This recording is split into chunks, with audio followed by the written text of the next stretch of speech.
Welcome to another episode of the Student Manager Podcast. Joining me, Newport Harbor alum, class of 21, Eliana Gottlieb, and she is a sophomore at Oregon State, starting outfielder. How you doing? Good, how are you? I'm good. Good to be home for the break. Yep. And then how long, you're softball, right? So it's great. Obviously, my podcast helps high school students and parents with the college search and admission process. But, athletes out there in high school, parents, they kind of want to know, am I going to be able to see my kid for Thanksgiving? Am I going to be able to see my kid for Christmas? Or how's the schedule? So in softball, how does it work? Do you come home for Thanksgiving, Christmas, and then, because your season's about to start? Yeah. So softball's a spring sport. So we get a good break. I'm home for a month right now. We have a couple days off for Thanksgiving that I did come home for, which is fun. Thanksgiving is like my favorite holiday. And I would say we get a good time off. Once we go back to school, though, we do kind of go strong from January all the way to June. So I don't get to come home. But my parents have been trying to come out to a lot of games, which is like our quality time together. Right. Being a parent, I talked to your dad, Jay, a lot. We're on the golf course, and I said, wow, you get to go see all these Pac-12 games, right? Yeah. You're going to get UCLA and USC when you come, well, not USC, but UCLA when they come down here, or even a road trip to Tucson or a road trip to Phoenix. So it's a hop, skip, and a jump for them. Yeah. And we usually get to spend like 15, 20 minutes after the game talking before I have to go, which isn't a lot of time, but you make it count. And so it's fun just knowing like they're up in the stands. And there's other Southern California girls on your team. Yeah. Right? So I've had friends that played for some Pac-12 teams, and it's no different than probably a high school game or a travel ball team. You get the parents, and then you see your kid, and hopefully maybe even sometimes parents have all the players over at based off of what city you're living in for like a dinner or something, right? And the coaches are pretty flexible. Yeah, we usually do. My team, we do one dinner a weekend. We'll get to go, like the bus will drop us off somewhere and the parents can meet us there. So once a weekend, everyone who has parents wherever we are will get to see them. All right. So coming from Harbor, you played softball. Academically, you were taking some tough classes. Why Oregon State? Let's talk about Corvallis, because it's not Oregon, right? It's Oregon State. So why? Corvallis is different. It's really just the college town. That's all there is to it. But when you live there, there's just such a culture that you're a part of. It's just the school, it's just the students, and just the athletic department itself. The whole, like all teams, not just softball. It's like you're a part of a family. Like I love living there. Definitely the rain was something to get used to, but Corvallis itself is just awesome. There's seasons. It's a lot different than Newport Beach, but it was a really good change for me. And you knew going in or going up there, it was going to rain. Yeah. Right? And it was going to be gray. And the reason why I asked that is because my daughter is graduating University of Washington, and I'm going to see if the same philosophy and culture exist in Corvallis.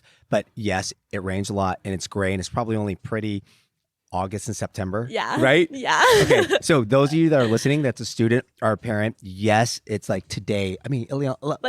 It's so nice outside here. Yes. Right now. And I forgot, because part of this podcast, I will film you. That's why we got the beautiful setting, right? It's sunny and it's good to be home. You got a smile on your face, right?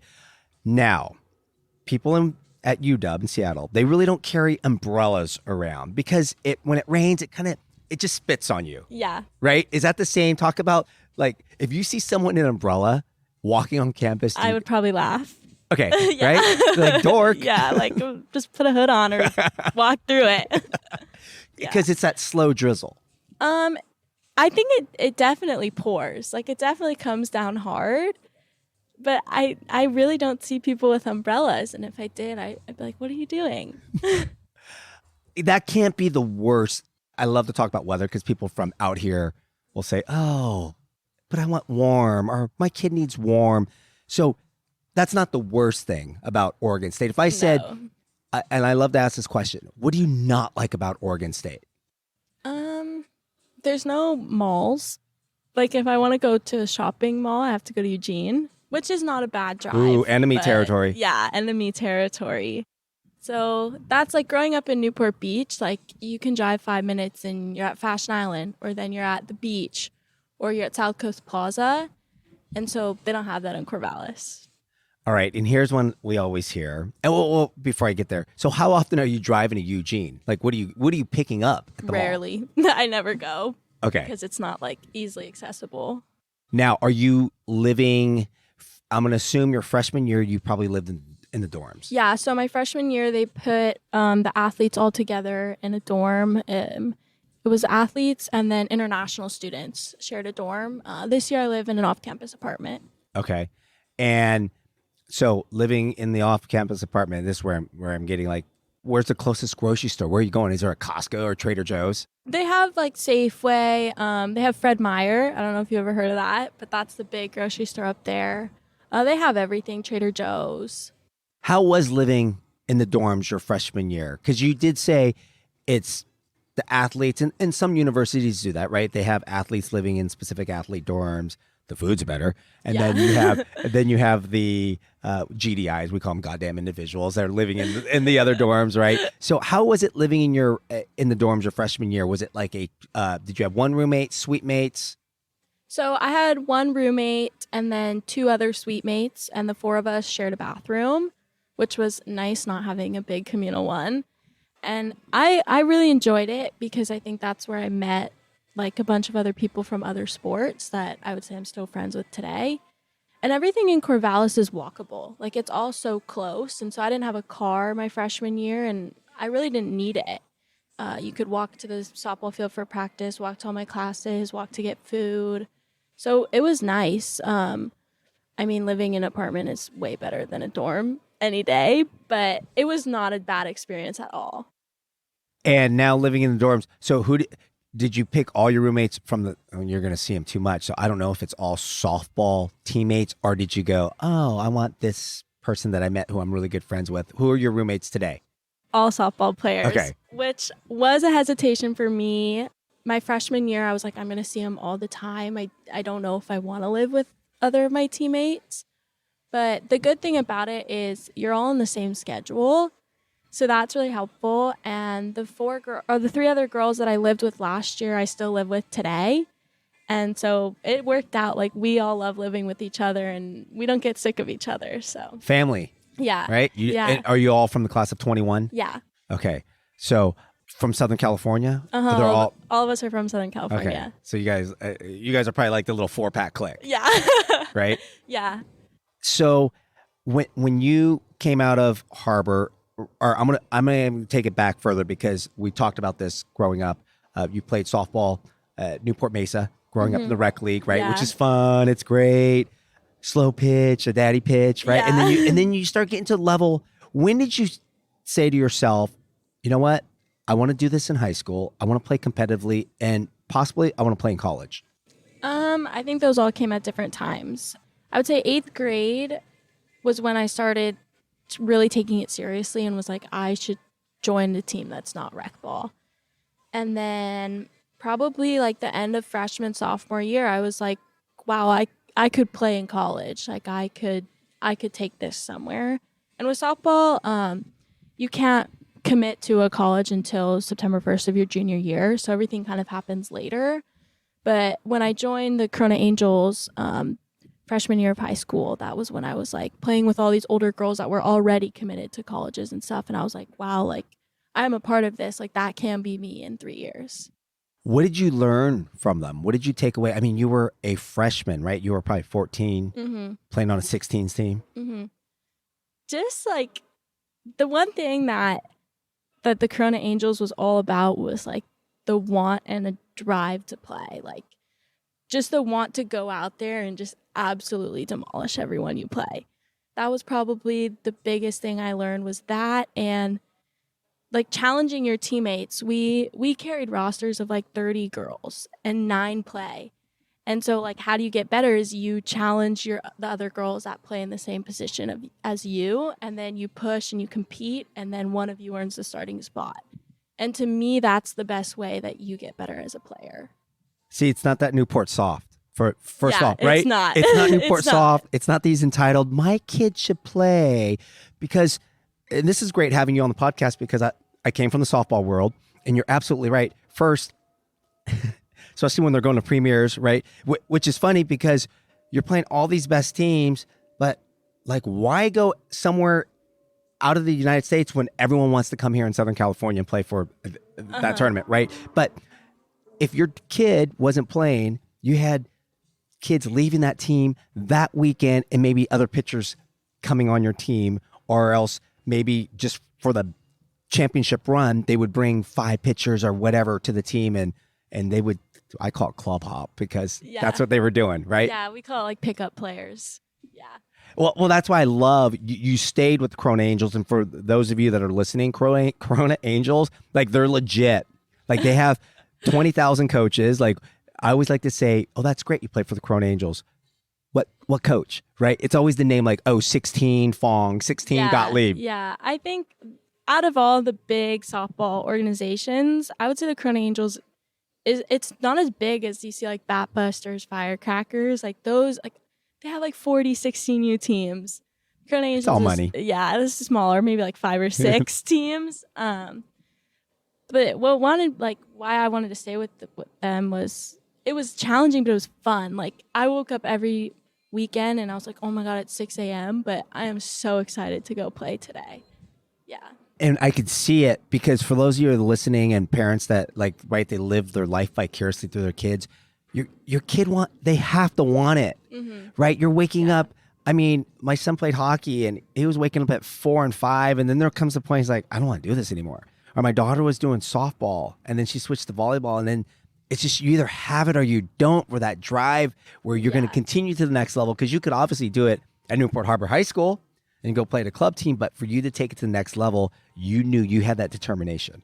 Yeah. And I think when you play on a team, when every girl is also like that, it just makes it easier to want to go. Okay. Do you get that from your mom or dad? Maybe a little both.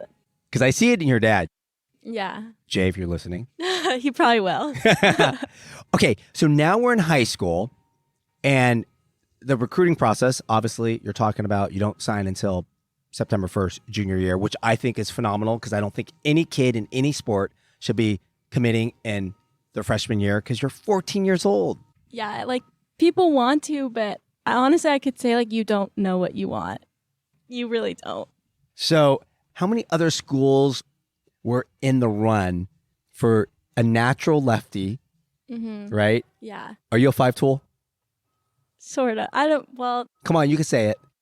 I don't do a lot of slapping anymore. Okay. But I used to. That's my favorite. Yeah. And I talked to your dad about that too. Because I go, she's a slapper. I used to a lot, but not so much anymore. You're just natural. Just a natural lefty. So going back to coming out from the Corona Angels, because that's where all the recruiting is. Yeah. And club. High school's fun. Just go play with your friends. Yeah, everything comes out of club. Because you're not going to win a CIF at Harbor. Oh, sorry, No Tom. offense. Yeah. No offense. So what were some of the schools that you were looking at besides Oregon State? Well, I actually had like a really interesting recruiting process. Definitely COVID had an impact. But my sophomore and junior year, Oregon State was like not even on my radar. I went to a couple visits. I visited Virginia, Northwestern, and Minnesota. And I actually ended up, the very beginning of my junior year, committing to Minnesota.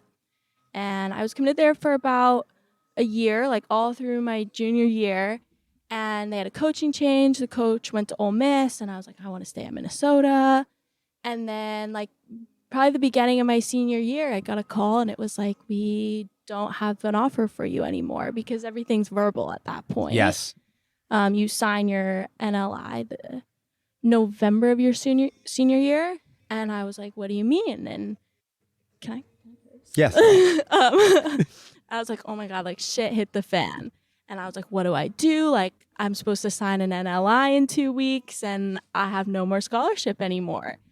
And so that was heartbreaking. And at that point, like, COVID had been going on. And so you couldn't go on visits anywhere. Like, you couldn't go see places. You couldn't go on officials, unofficials, anything. And I was like, oh my God. And my coach at the Corona Angels, he's awesome. He can just pull things out of nowhere. And he knew Coach Berg, my coach at Oregon State, previously, and had reached out and was like, I have a player for you. She got in a bad situation.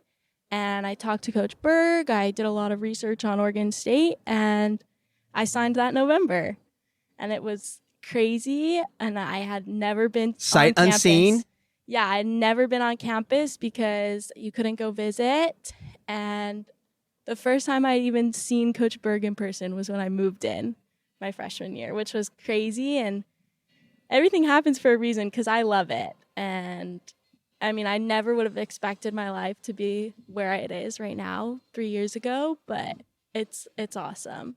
I agree with you 100%. Everything happens for a reason. And the great story. We're going to dig a little deeper on that because there's a couple things that I think not only a parent should really get out of what you just said, but a student as well, right? And I mean, sight unseen is during COVID. You're probably just talking to Coach Berg through like Zoom meetings and team meetings. Mm-hmm. But that's also why someone should be listening to this podcast. They might be in the same situation, right? Like Oregon State. Like, let me hear about Oregon State. Student athlete or not student athlete. They could be listening and saying, okay, what does Eliana like about Corvallis, or what does she not like? But what you said, and you hit on it, and this is where I think I want you to give your advice to not only a student that might be thinking they're a student athlete, but a parent too, because you're absolutely right, especially these signing days, right, in November, which is a bunch of BS because all they're signing is just a blank piece of paper, right? And as a student manager, right, this podcast is the student manager podcast. You're not official. You're not a Beaver until you actually step foot on that campus, and you're still not on scholarship all 4 years. It's year to year. They could take that scholarship away any day. You can get hurt. That coach at Minnesota left, right?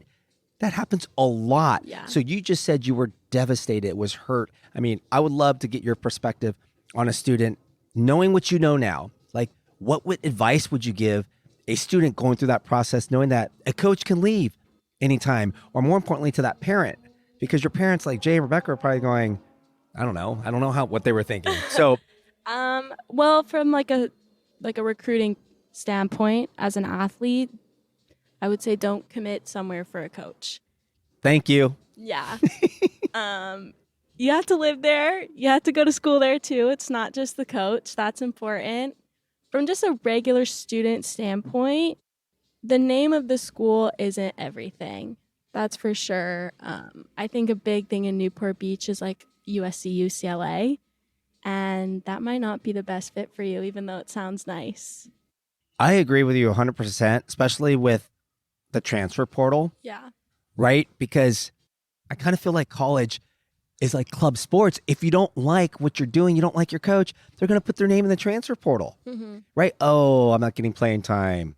Mom, Dad, I'm not getting playing time. And especially, right, if you're out here. Yeah. Well, have you ever thought about going to another school?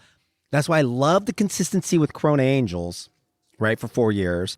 And just what you're talking about now is don't pick a school for the coach. Go for your one ACL from never playing again. Right? Yeah. Torn ACL from never playing again. And if you're a student, you would be very, very happy as an Oregon State Beaver in Corvallis, if I'm hearing that correctly. Yeah, I think my parents would say this too, is like, if you got injured and could never play softball again, would you still go to school there? And if the answer is no, then is that the right school for you? So let's talk about the class schedules like at Corvallis, right? Because it's very balanced, especially on the road and the traveling. Math major, correct? What do you want to do? Sports statistics. Data science. Yeah.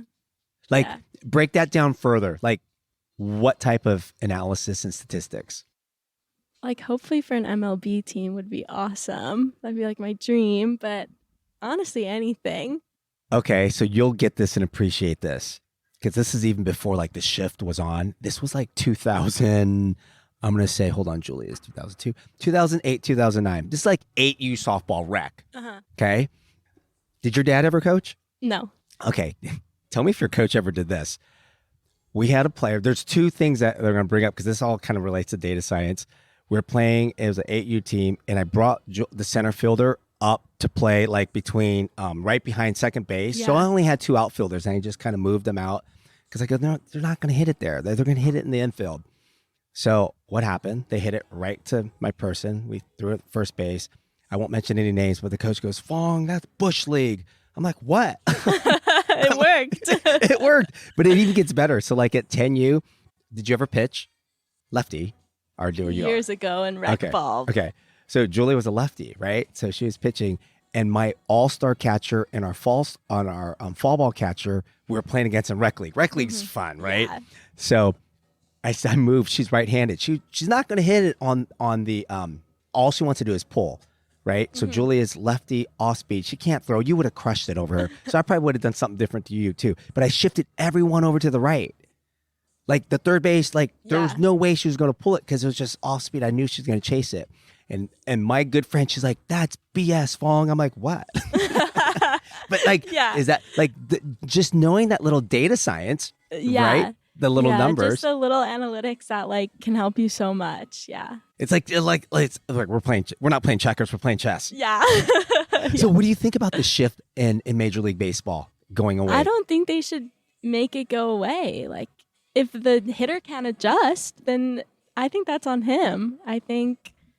We shift in softball in the outfield all the time for slappers. You see, like, as a center fielder, I literally play left center field, like 2 feet into the grass.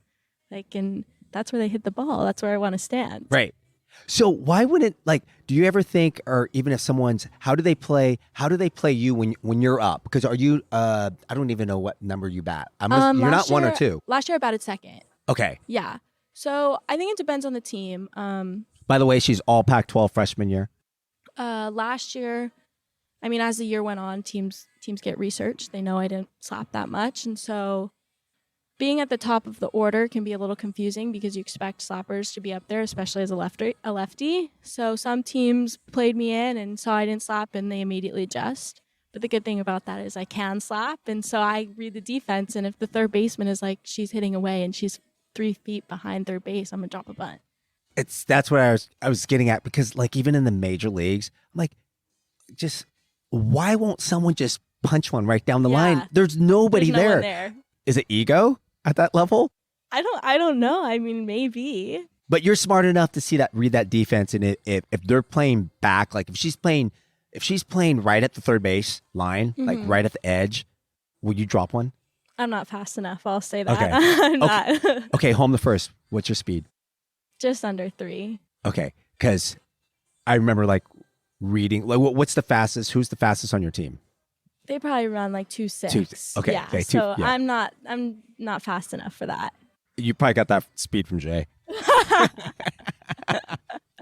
Okay, so center fielder, captain of the team. Center fielder, I always call it captain of the field, like, because you see everything, yeah. Right? And you can call off the left fielder, you can call off the right fielder. Do you like to play? Well, you just kind of said you're not that fast. So would you play more in and dare them to hit over you so you can have everything coming in front of you? How do you play that center field position? Well, definitely it depends on the hitter. I think that's the first thing that I look at, that and their swing. You can tell by the swing, are they going to pull it? Are they late? Are they early? And that affects your like side to side shift. And also just the situation of the game. Like, where are the runners on base? Like, do you want a little dinker to fall? Can you afford that? Or are you going to play back, cut off balls so that people aren't getting doubles? And I think it really just depends, like, batter to batter, situation, inning to inning. And what about your pitcher, like righty or lefty, or you kind of know where they're pitching? And do you look at that catcher and see what they're called? Like, we have the infielders relay signs back, okay. Yeah. Okay. What's the biggest thing you learned from Coach Berg? Well, she's an awesome outfielder. She played center field in the Olympics, has 4 gold medals. So I mean, everything. She teaches so much in the outfield, just at practice. So I think I've definitely gotten more like fundamentally sound since I've been at college. Did you have an outfield coach out here when you're growing up? At the Corona Angels, so my coach, his daughter played center field at Kentucky. And so she came back and she helped coach and did the outfield. What's the one piece of advice recommendation you would give to any athlete coming out of high school looking at a college besides not committing too early? Oh, that's a hard, just one piece of advice. I would say this might be controversial, but one thing that's important is if you can reach out to a player on the team or someone that has been there before, look at like transfer rates. Like, do a bunch of girls leave that team? Then ask why, because that might be important to you. And also look at like if you could get in contact with someone on the team, like ask them what the culture is like and what it's like to be a member on the team with the other girls, because that's who you spend all your days with. Eliana, just listening to you, I mean, you're well ahead. You're not your average sophomore in college. Thank you. Okay? Because, and that's a compliment to your parents, because you're thinking about things and communicating things that I talk to students and parents about a lot. I mean, first, if anything ever happened to you, would you still want to go to school here? That's what you said was huge. Or what you were just talking about of interviewing, right? Yeah. Now I'm helping, and one day you'll finish Oregon State and you'll be trying to interview for an MLB team. I have the hiring manager, which is a spinoff of this podcast, and it talks about and really helps college grad students with the interviewing process. And the reason why I'm saying that is because, yes, you're interviewing for a company. Let's say you're interviewing for an MLB team. They're interviewing you, but you should be interviewing them too. I tell that to students all the time, like, well, okay, ask them about this, about that. Like, you know, if the coach is going to be there, or like, what's your philosophy? What's your system? Like, didn't you know that before you're going into school? Yeah. Like, why am I not playing? Why am I not playing like a lefty, right? So good piece of advice. What about to parents, especially out here? Because every parent, I'm sure you grew up in Corona Angel family land, and then here, parents think their kids a little bit better than they really are. Yeah. I would say don't rush.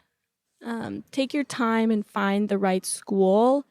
At the end of the day, it doesn't matter sports-wise how early in your junior year you commit, because you still sign on the same day as everyone else. And that's, for those of you listening that aren't student athletes, there's a reason why there's a May 1st college deadline date. People are getting accepted, like starting now. This is the class of 23, right? People are getting accepted. They put their applications in September, October, and you might hear in December. But January, February, March, you're going to hear from colleges.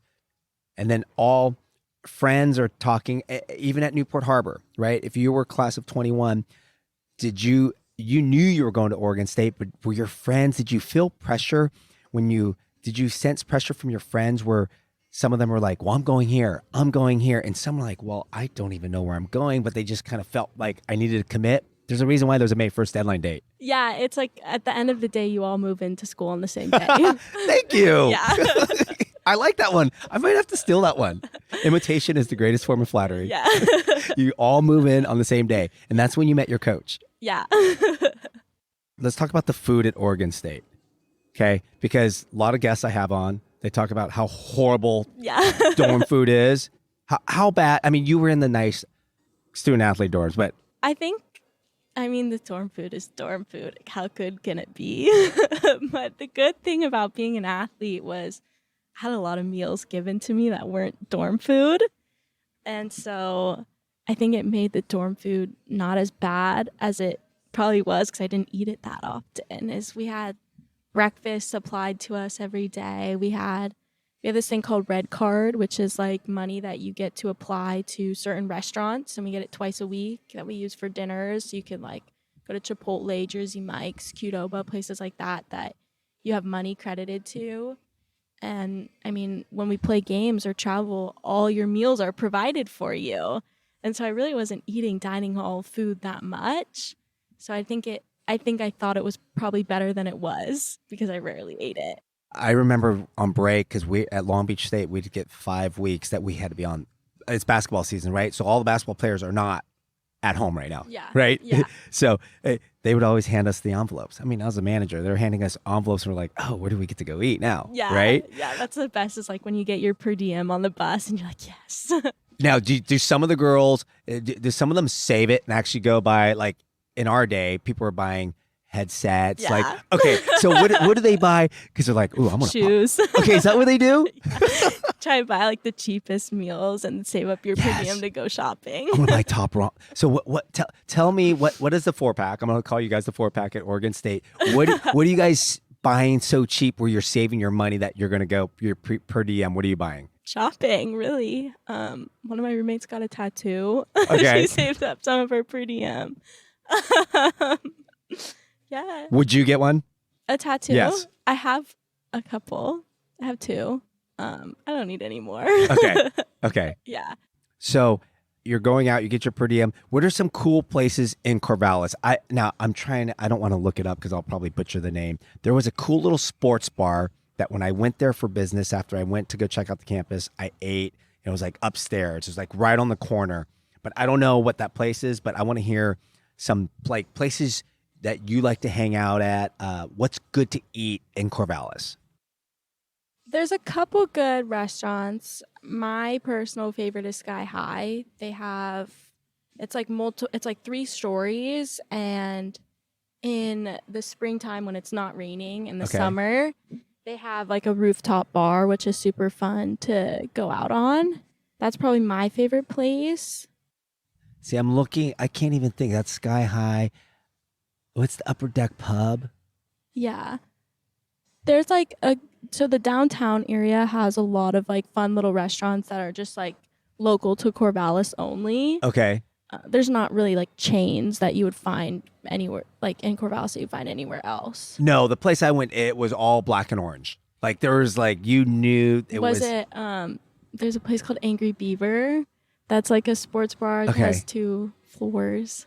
That might be, I don't know. It was on the corner. It's a while ago. So when your parents are in town, where are they taking you? Where's like the nicest meal? Like when any of your roommates or your friends' parents are in town, where are they taking you to eat? There's this place called Block 15. It's a good restaurant, probably one of the nicer ones. Sit down, actually get a good meal that costs money.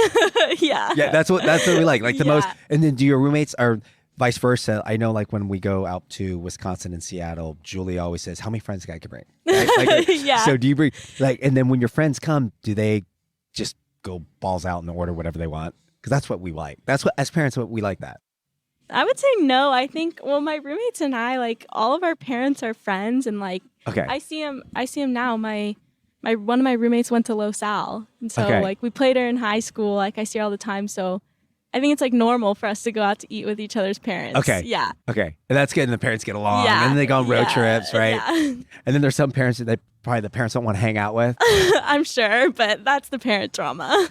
Okay, so here's one, because it happens. It follows not only in high school, but it happens in club, and I've seen it happen at the collegiate level too. Okay, because we had a friend that played for UW, and we'd be sitting in the stands. Like, are there obnoxious parents of players on the teams that you can hear? When I say obnoxious, like the kind of like the obnoxious in high school and club, where they're always bitching, complaining, and moaning. Honestly, no. I would say that high school and club is 10 times worse for the parents, because I think the parents have maybe a little more influence. Whereas like in college, like if your parent's going crazy, my coach would probably tell me to tell him to shut the fuck up. Like, right, coach, we're going to take that. Yeah. That must run in the that must run with because my coach was Seth Greenberg, right? So they just were very, Yeah, and it looks bad on the school, like a little, if you have parents going crazy in the stands. Can you hear people heckling? Yeah, I love when people heckle me. It's honestly funny. Is my favorite in the outfield when they have stands out behind center field, and you have like kids out there yelling at you, and I think it's so funny. What's the worst you've heard, or what's one that you just remember? Or that's got your attention? I mean, and you only had your freshman year, but and Washington, go figure. They bring their band to softball games, and the band sits behind center field, and so the entire game I had like trumpets blaring in my ears, and these guys on the band like yelling at me to like raise my left hand for this and my right hand for that, and they're just going crazy, and I think it's so funny. Now, as I kind of think of like the Yankees, or that's my team, I like to watch and follow when they do the the roll call, right? When they acknowledge. Do you actually have fun with them and acknowledge? Sometimes. Okay. Yeah. Okay. So when I come, because I told Jay, I go, I'll go up to the UCLA game. I go, let's go. And then once when I know of someone, like, and I don't have any skin in the game. They're just a friend's kid. Yeah. So, and I always get them to smile. Like, you'll acknowledge me when you're out in the field. I'm like, let's go, EG. Let's go, EG. I'll smile at you. Slap one for Mr. Fong. Yeah. Yeah. Okay. Favorite Pac-12 campus, not softball venue. And I know sometimes you don't get to see the campuses all the time. Yeah. The campus that I think I saw the most of was Arizona State. Personally, it wasn't my favorite. Too big? Yeah, it's so separated. I didn't see a lot of schools. Pac-12 wise, I hate to say it, but the Oregon campus is really pretty. I can't believe that came out of my mouth. I know, but you're being honest. Yeah. That's you're being why is it so pretty? It's just so modern, and all the athletic facilities are nice. Well, I mean, ours are nice too. It's night money. Yeah. But you would put Oregon above Oregon State facilities? No. Oh, okay. Well, Pac-12 other than Oregon State. Okay. Yeah. Okay. So, what do you think about UCLA? We played UCLA at home last year. So I haven't really seen like the campus that well. All right. Well, we'll get to see it in March. Yeah. I already circled the date. I said, Jay, we going up, right? Yeah. Yeah. We play UCLA at UCLA this year. My parents are like, the whole family's coming. Yeah. Family and friends. Yeah. We'll bring the whole crew. Everyone come. And then what about tournaments or road games? What stood out in your mind? Because obviously you looked at Minnesota, you looked at Northwestern, and I think you said something back east. Virginia. That's a pretty campus. Yeah, Virginia was really pretty. Okay, but so road trips. What stood out in your mind? My favorite trip was Tennessee. We played regionals there. Okay. I loved that campus. And it's a religion out there, by the way, right? Yeah, the SEC is crazy. That was probably one of my favorite trips, although it was terribly hot. It was like end of May. Gross. And I loved that. And the other place that I enjoyed, I really liked going to San Diego. We played at USD. I just like San Diego. Okay. Yeah. Chill. Yeah. Kick back. Yeah. But I mean, you're playing in, I would just say the Pac-12 and SEC are the strongest conferences. I mean, you look at the College World Series that you guys went to, there was UCLA, ASU, and Oregon State. Or how many? The Pac schools, it was us, UCLA, and Arizona. Okay. Yeah. And I think from the SEC, probably had 2 or 3. Florida. Yeah. And that was it. Scouting report on Oregon State this year. Where are they going to fall in the Pac-12? Better than last year. Definitely. That's for sure. So do you want to talk about that? Because you went to the College World Series, but you guys were peaking at the right time and you were playing. Yeah, definitely. We definitely peaked at the end. I think we had a little slow part in probably the middle of Pac play. We lost like 8 games in a row by 1 run, and half of them were in extra innings. And it was just brutal. And my coaches were like, we're humping over the mountain. We're getting over the mountain. And then we did. We went to regional supers, the World Series, and we peaked at the right time. And I think last year we were a super young team.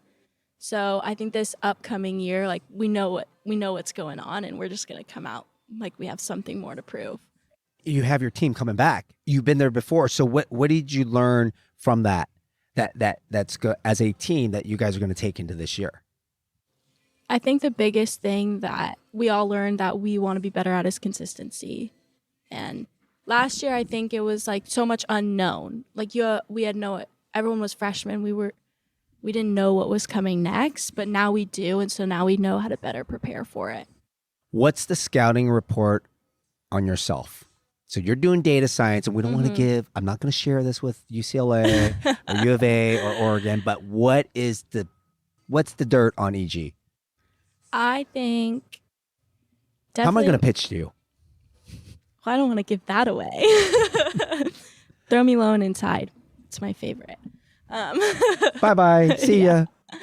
One thing I want to be better about this upcoming year is definitely being more aggressive. One thing I learned was you get like one good pitch in at bat, and it's usually the first or second pitch. Yeah, and after that, it's the pitcher's game. See, that's interesting because even before you said that, I was going to ask you because I remember when I played and even when Julia was pitching, I always tried to slow down the game, right? Because in rec ball, it's an hour, 15-minute, right? Drop dead. Yeah. So again, probably Bush League. But I always told my batters to take the first pitch. Mm-hmm. Like, because then it was a ball, I was going to tell them to take the second pitch. Uh-huh. And it was a ball again. But you're right. It could be a strike the first one, but I don't know. I just, is that a philosophy? Like, what else do you, that's, even when I watch baseball games today, and I know you might only get one first pitch and swing at it, but like, what's that strategy? Well, like as a pitcher, the pitcher's goal is to get ahead of the batter, right? And then you want them to chase. And so usually your first or second pitch of the at bat is that pitch that pitcher wants to get ahead on. It's going to be a strike. And then once they have that strike on you, it's the pitches they want to throw, not the pitches you want to hit. That's kind of my mentality going into it. Good mentality. Good mentality. Is there anything else that you would like to share to I'm going to say student athlete, like going through, if you had to do it all over again, what would you do differently that maybe if someone's listening, they'd be like, that's great advice? Just make sure you're having fun. Like, it's hard work and it's a lot, but make sure you're having fun. And that's one thing I'm glad I did with my travel team was it was a lot of fun. And I don't think I would, if I did it again, I would still play on that same team. Like you're a little kid, just have fun, right? But because it is a job. It is a job, yeah. I say all the time that I'm in college as a student, but I work 40 hours a week. It's a full-time job. Yeah. And you're not getting, well, do you have any NIL deals? We have like a team thing, but I haven't been on top of that. Okay. Because I was going to say, like, wait, you're not, come on. There's so many TikToks and there's so many, I know. I'm not good at it. Is this like your first interview? Like, you've gone on Oregon I've State? done like newspaper stuff and things out at school. But this has been more fun, huh? Yeah. Because it's your big break. Yeah. What about advice to parents? The biggest recruiting thing I think for parents that my dad definitely helped me with is you have to be persistent with sending emails, sending your schedule and stuff. And that was probably the biggest thing I got annoyed about. I was like, Dad, like, I don't want to send more emails. Like, I don't.